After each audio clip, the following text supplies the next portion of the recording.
گفتوگوین پرس و باس و بابەتە دەکەین لەگەڵ زۆر بەڕێز کاک محەممەد بازیانی شارەزای کاروباری تورکیا. مامۆستا سڵاو لێ بێم کاتت باش. ئەم کاتێ بەڕێستان باشن الحەمدولله. سپاس دەکەم مامۆستا، سپاس بۆ بەشداریکردنت لەگەڵمان. مامۆستا بڕوانینی تۆ ئەوەی لە تورکیا ڕوودەدا سەردەنێتەوە وەکو هەندێک دەڵێن بۆ ئەردوگان دەچێتە سەر.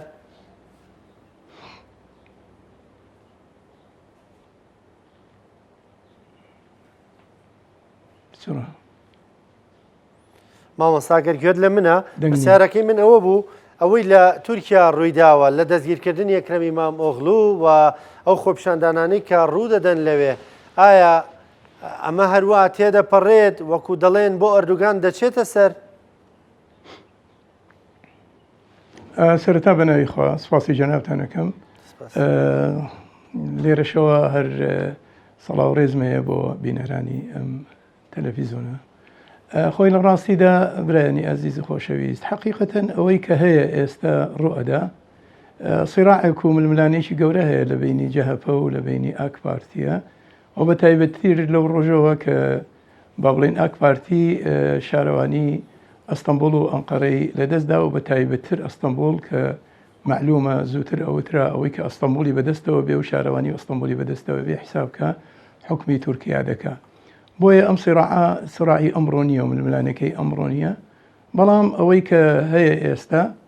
ئەوەیە ئێستا واقعی تورکیا لەگەڵ دوێنێکەیە جیاوازی و فەرقێکیەکەی هەیە. یەکەمیان پرۆسەی ئاشتی لە ئارایەیە کە ئەو پرۆژەیە بە نیسبەتی کوردەوە و چارەسەرکردنی کورد و با بڵێن وتارەکەی عەبدوڵڵا ئۆجەلان کە بە حەقیقەتەن ئەوە بۆ بمایی ئەوەی کە بەفیعلی ئەو کارتەی کە بەدەستی ئیمام ئۆغڵۆ بوو ئێستا بەدەستیاوە نیە بە تایبەت دەستی جەهەپەوە. دووەمیان هەڵبەتە حکوومەتی تورکیا حکوومەتێکە مەبنیە وەکو ئەوترێ لەسەر ئەساسی با بڵێن داتا و معلومات بەپێی ئەو معلوماتانەی کە حکوومەت هەیەی بە حقیقەتەن وا دەڵێن ئەوان خودی خۆیان ئەمەیە والێن بەڵگەی تەواویشمان بەدەستەوەیە بە سێ توهمە با بڵێن ئیمام ئۆغڵۆ متهمە بە حسابی ئەوان، متهمیش بەریئە هەتا ئیدانە ئەکرێت، یعنی متهمیش بەریئە هەتا ئیدانە ئەکرێت. ئەم سێ یەکەمیان ئەوەیە کە دەڵێن گەندەڵی تێدایە، گەندەڵێکەش لە لای ئەوانەوە نییە بەڵکو لە لای با بڵێن ئەندامانی جەهەپە، ئەندامانی باڵای جەهەپە خۆیان ئەو شکایەتەشیان کردووە. ئەمە حاڵەتێکە ینی لەناو خودی جەهەپەیە، ئەمە جێگەی سرنجە، ئەمە یەکەمیان. دووەمشیان لەسەر مەسئلەی على ئەساس یارمەتی هەندێ ڕێکخراوی داوە و هەوڵی ئەوەی داوە 100 میلیۆن دۆلار سەرف بکە منەظەمەیەکی با بڵێن بە زمانی حاڵی ئەوان ئەوەی کە ئەوان ئەیڵێن ئەو تومەیە کە ئیرهابیە، ناوی ئەوەشیان هاوردووە با بڵێن ئەو منەظەمەیە لە ئیسباتاتیشمانی لەسەریان و اعترافاتیش هەیە لەسەریان. سێمیشیان ئەوەیە کە با بڵێن بڕوانامەکەی بە پارە کڕیوێتی و مزەوەرە لە زانکۆی ئەستەمبوڵەوە. ئەمە مەسئلەیە کە نەکەرەوەی ئەو مەجموعەیەکی کەش لە مەسئولینی تورکیا تێگەوە گلاون بەوەی کەەوە شەهادەکان بە پارە کراوەکو لە زۆر شوێن لە وڵاتانی کەش هەیە شەهادەکان بە پارە دەکڕێ. ئەم سێ توهمەیە دژی بە و بەڵام عەجەبەن مەحاکمی تورکیا ئەمە ئیسباتەکە. طبعاً ڕۆژی جومعە ماوەی 5 ساعات شوڕتەی با بڵێن پۆلیسی تورکیا تحقیقیان لەگەڵیا کردووە لە لای دادوەرەکانەوە. ئەمە یەک. دووەمشیان دوێنێکەش با بڵێن ڕۆژی شەممە ماوەی 4 ساعات لەسەر مەسەلەی گەندەڵیەکان دەڵێن ئێمە تەندەرێکی زۆرمان لە دەستایە، ئەو تەندەرانە تەندەرێکە با بڵێن بە ڕەشوە دراوە ینی پارە دراوە و لە هەمان وەختشە ئەو تەندەرانە بە مەلاین دۆلاراتی هین کردو، حتا تەقدیری ئەوەکەن ئەڵێن بە 560 ملیار لیرەی تورکی کە کاتە تقریبان 14 ملیار و ئەم 14 ملیارش بە زمان حاڵ ئەگەر ئەوە ئیسبات بێ لەسەری کە ئەمە حیزبی جەهەپە ئەندامانی حیزبی جەهەپە خودی خۆیان با بڵێن شکایەتیان لەسەر ئەو مەسەلەیە کردو. ئەگەر ئەمە ببێ بە طەبیعەتی حاڵ ئەتوانم بڵێم ئیمام ئۆغڵۆ ئەگەر بە یەکێک لەو تۆمەتانە با بڵێن متهم بێ ئەنەوە تا تاوانبار بێ و ئیسباتیش بێ لەسەری ئەوە دەچێتە ڕابردووەوە، توانم بڵێم ئەبێ بە ماوی. ئەمە لە حاڵەتێکە ئەگەر وابێ، ئەگەر واش نبي بفعلي إمام أوغلو شخصيتي جورتر أبيت لتركيا وبفعليش دبيت كسيشي زياتر كاريزمي و جورترين باشە مامۆستا منافسو بڕوانینی تۆ کام نەتیجەیان کام چارەنووسیان نزیکە لە ئیمام ئۆغڵۆوە و هەندێک دەڵێن ئەگەر ئەمە بۆ ئەردوگان بچێتە سەر ئیتر حکمی کۆتایی هەروەکو چۆن ێستا خۆی دەیکا بەڵام بەهێزێکی زیاترەوە ئیتر حکمی تورکیا دەکا و ئەوەی بۆ دەچێتە سەر تا کۆتایی تەمەەن سەرۆک بێ و ڕەنگە دواتر بیر لەوە بکاتەوە دوای خۆشی بیلالی کوڕی بک بە سەرۆکی تورکیا. ئەوەی وەکو من شارەزاشم لە واقعی سیاسی و ئوموری تورکیا ئەو کوڕەکەی خۆی دانەنەوە ئەوەی کە دانراوە زۆربەی زۆری باحث و تێژەرەکان وا تەسەوڕەکەن با بڵین وەزیری دەرەوەیەتی هاکان فیدانە زیاتر ئەو مڕەشەحە بۆ ئەوەی بێتە جێگری چونکە لە تورکیایە با بڵین مەسائلی وڵاتی ئەم شتانە نییە ئەوە مەسئلەیەکە ئەسەرمەندبوو دیشە لە هیچ سەرۆکێ لە سەرۆکیەکانی تورکیا لە دوای جمهوری تورکی هیچ کەسێک نەبووە کوڕەکەی یان کەسێکی نزیکی خودی خۆی با بڵێن کەس و کاری ببێتە سەرۆک کۆمار یانەوە تا سەرۆک ئەنجومەنی وەزیران ئەوە زۆر زەحمەتە. باشە مامۆسا پێ دوایە ئەمە دەچێتە سەر ئەوەی کە بکردنی دەنگی ئۆپۆزیسیۆنەکان یا خودەوەی کە دەوترێ نێرەکان لە ڕابردوودا عەبدوڵڵا گول و داود ئۆغڵو و عەلی بابەجان و ئێستا یان ئێمە هەمووانە بوون کە نزیک بوون لە ئەردوگان خۆیەوە بەڵام ئیتر ئێستا ئەوە ئیمام ئۆغڵوشی گرتەوە. خۆی ئێستا تورکیا هەست دەکا بە حکمەوەی دەوڵەتێکی جێگەی پێگەی تایبەتە لە ناتۆیە و هەروەها دەوریشی لە مەسئلەی سووریا و لە مەسئلەی سووریا و هەروەها سوودانیش کە ئێستا سوودان دوێنێکە چوونە ناو قەسری جمهوریەوە و ئەوانەی کە با بڵێن ئۆردوغان داعمیەکردن و تورکیا داعمیانی ئەکرد بە درون و بە ئەسلیحە و مەسائلیکە دش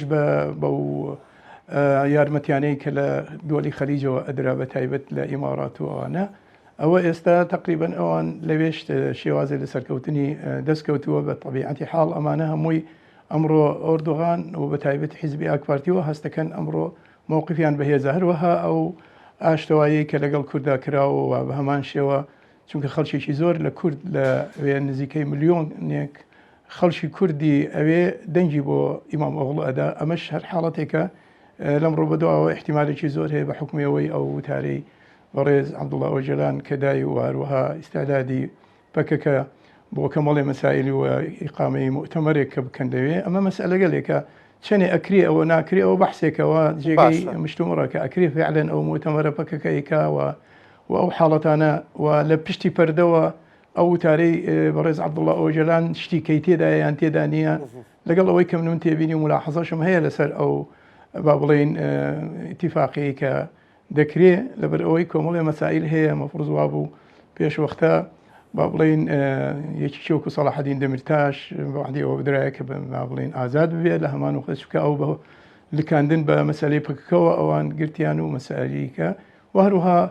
بەڕێز عەبدوڵڵا ئۆجەلانیش مەفروض بوو یعنی ئەگەر بێت و لە شتێک نییە ملحەقاتی کە و بەم ئیتیفاقی کە کراوە وەکو ئەوەی بەیانی 11 ئازار چونکە 22 با بڵێن فقرە بوو لە ساڵی 1970 بەڵام ملحەقیشیکە هەبوو دەربارەی مەسەلەی کەرکووک و شوێنەکانی کە ئەوە دوایی باسەکرا ئەمە عەجەبەن شتی وایتیایە بۆیە ئێستا حکوومەتی تورکیا و بەتایبەت حیزبی ئاکپارتی هەستەکە مووقفەکەی بەهێزەوە ترامپیش تا ڕادەیەک ئەتوانین بڵێن لەگەڵ ئۆردوغانە شێوازی علااقاتێکیان هەیە ئۆردوغانی ئەمڕۆ عقلێتێکیان هەیە عقلێتی تیجارەتەکەش زۆر مهمەکە بازاری زۆر بدۆزنەوە لە هەموو شوێنەکانەوە تا لە سووریا و لە لیبیا و لە ئەفریقیا و لە عێراق و لە شوێنەکانی کە ئەمە مەسئلە گەلێکە ئەبێ ئەوان بە نەزەری احتیبار دانێن مەهەپەش کە هاوپەیمانیانە مەهەپە مەسئلەیەکی زیاتر ئەو دەستگای مخابڕاتیەکان و هەروەها لە هەمان وەختە دەستگای محاکم تا ڕادەیەک ئەوان تەسەلولیان کردوتە تایە مەهەپەش خاوەنی ئەم مەشروعەیە کرانەوە کە بەرەو مەسەلەی ملەتی کورد ئەم مۆزوعانە بۆیە هەست ئەکەن ئەمڕۆ لە مووقفێکی بەهێزتران لە دوێنێکەیان بۆیە ئەمەی کە ئیمام ئۆغڵۆ ئەو شتانی کە خۆیان باسێکن ئەمانە هەموو شتیان کۆ کردوتەوە لەسەری بە تایبەت ئەو تەندەرانی کە هەیە زۆربەی زۆری ئەو تەندەرانە دەڵێن بە ڕەشوە کراوە و ئەمە کۆمەڵەگەلێک شتێکە عەجەبەن ساغە بێتەوە بەسەر ئیمام ئۆغڵویان من بە تەسەووری من ئەگەر یەکێک لەوانە ساغ بێتەوە هەر شەهادەکەی ساغ بێتەوە توانای ئەوەی نابێ بچێتە ناو هەڵبژاردنەکانەوە چکا بێ بەکەلۆریوسێ بێ ینی خەریجی کۆلێجێک بێ ئەو وەختە حەقی ئەوەی هەیە خۆی تەرشیحکە بەرامبەر ئۆردوغان لە 2010 2028 باشە مامۆسا بەڕوانینی تۆ کورد دەبێت لەم خۆناغەدا پشتیوانی لە کاملا بکە وەکو دەزانین هەڵبژاردنەکانی پێشووە پشتیوانی کاندیدەکەی جاها پەی دەکرد بەڵام هەندێک دەڵێن هیچ دەستکەوتێکی نچنیەوە ینی لەم خۆناغەشدا ئەوەی کە لە تورکیا دەسەڵاتدارەوە قسەی دەیخوا ئەردوگانە بەڵام کورد لە زۆر خۆناغدا هاوپەیمانەتی نەکردووە لەگەڵیدا وەکو دەزانین لە ساڵانی ڕابردوشدا سەلاحەدین دەمیرتاش نەچوێەوە هاوپەیمانەتیەوە کاردوگان داوای دەکرد بەڕوانینی تۆ پێویستە لەم خۆناغەدا کورد ینی لەگەڵ ئەردوگاندا بڕوە یان لانی کەم بەشدار نەبێ لەو خۆپیشاندانانە هیچ جوڵەیەکی نەبێ و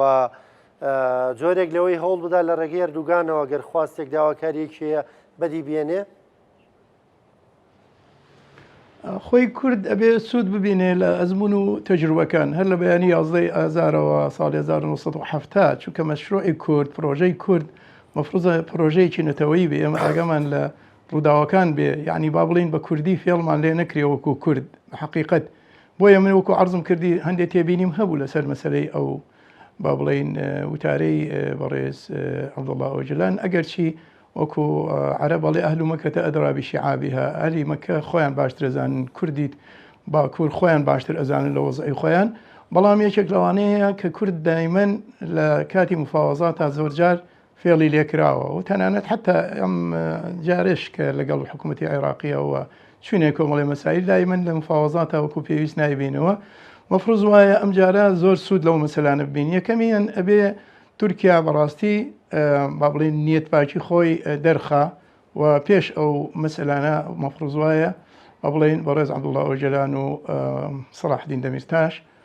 ئەو دوو بەڕێزە محاولەکە ئازاد بن و لە هەمان وەختیشە با بڵین لە هەمان وەختە ئەبێ ئەوانەی کە مفاوەزات ئەکەن چونکە ئەمە سەرەتا و خۆناغێکە ئەبێ زۆر زیرەک بن پسپۆر بن نەک مەسەلەی کابرایەکی عەسکەری ئێنی ئەیبێ لە مفاوەزات فەنی مفاوەزات نازانێ فەنی ئەوانەی کە لەگەڵیانە دانیشێ بێ نەفسیەتیان بزانێت چۆن بەچی ئەگیرێ چۆن هەڵەسێ دانیشێ لەگەڵیانە پێشوەخت پرۆژەت چییە پرۆژەکە لە یەکتری ئەدا بەدێ دووەچوونی من ئەمڕۆ فرسەتێکی باش هاتووە بۆ کورد فرسەتەکە زۆر زۆر زۆر باشە ئەو تا لە با بڵین سووریا ئەوە بە ڕسمی ئەتراف کراوە و پێیان و بە فعلیش کۆمەڵی مەسائلیانەیە و فعلن تا ئەم ساتە وەختە زۆر بە جوانی ڕۆیشتونە و لە هەمان وەختیشا دەبێ لەوێش زۆر بە وریایە و مامەڵە بکەن لەسەر ئەو مەسەلەیە بۆ ئەوەی ئەو مافانەیە کە کورد تا ئێستا پێشێلی کراوە لێ دەستیان کرد بەڵام ئەم فرسەتێکی باشە لە تووشیاش فرسەتەکە فرسەتێکی باشە هەم تورکیا بە دەرەجەی یەکەم ئەوڕۆ پێویستی بە مەسەلەی کووردە و پێویستی بەوەیە کە ئاک پارتی وەکو کە من دیڕاستمەیە لەسەریان تەنەها شتێک ئەوان لێ ئەترسن مەسئلەی کووردە بە تایبەت لە ئەستەمبوڵ و لە شوێنەکانیکە ئەگەر کورد لەگەڵ ئەوان نابێ و بەیەکەوە بن مەبڵمی مەشروعێک مەثەلەن چی بۆ تۆ چی بۆ من تۆ ئەمڕۆ فرسەتێک هاتووە بۆ کورد ئێمە بە عەسکەرتاریەت قەت ناتوانین هیچ دەوڵەتی لەو دەوڵەتانەی ئێرە ئێمە بڕخێنین تاوە زەحمەتە و هیچ دەوڵەتێکش ناتوانێت قەزیەی کورد بە عەسکەرتاریەت تەواویکە ئەوە تا حکوومەتی سەدام حوسێن دەڵێت چەند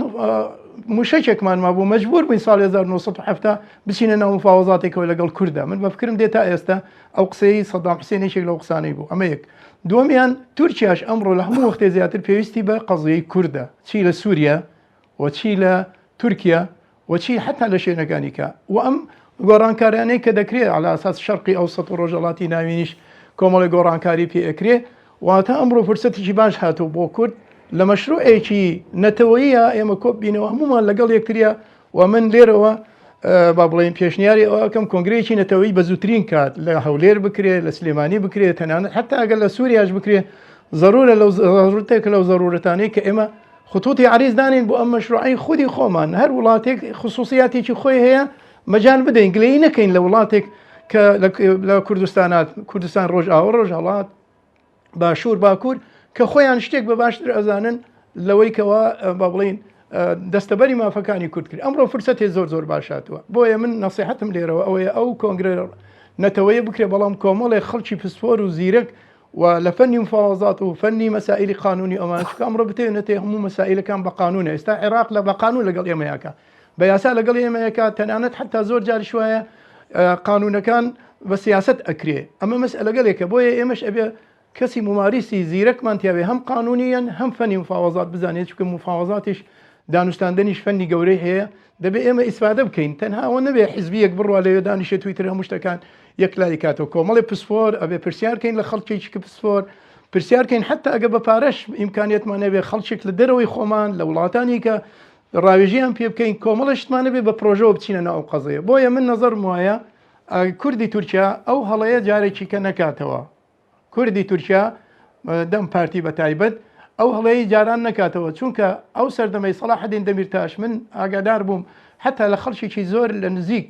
لە مرکزی قەراری تورکیاوە ئەم بیست کە ئایان وت سەلاحەدین دامیرداش بەڕاستی جێگەی ئێعتیبارە و ئەگەر بێت و لەگەڵ ئەحمەد داودە وڵایە پێک بێن نائب ڕئیس وزەرای پێدرێ و کۆمەڵی وزەرای حساسی پێدرێ و بەداخەوە ئەوە بوو نەکرا و تورکیاش هەڵەیەکی کرد کوردیش لەوێ هەڵەیەکی کرد تورکیا هەڵەیەوەی کرد پێش وەخت هەڵبژاردنەیەکی کرد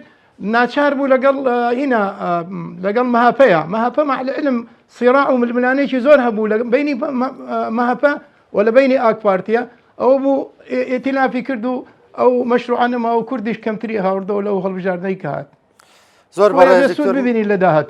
ڕابردوو زۆر بەڕێز دکتۆر محەممەد بازیانی شارەزا لە کاروباری تورکیا سپاس دەکەم سپاسکە لەگەڵمان بووی سپاس بۆ بەشداریکردن لە بەرنامەی پرسی ڕۆژ خۆشەویستانم بە یارمەتی ئەو کارانم بەرنامەی پرسی ڕۆژتان پێشکەشکرا تا پێتان نەگەینەوە کاتێک خۆشخواتان لەگەڵ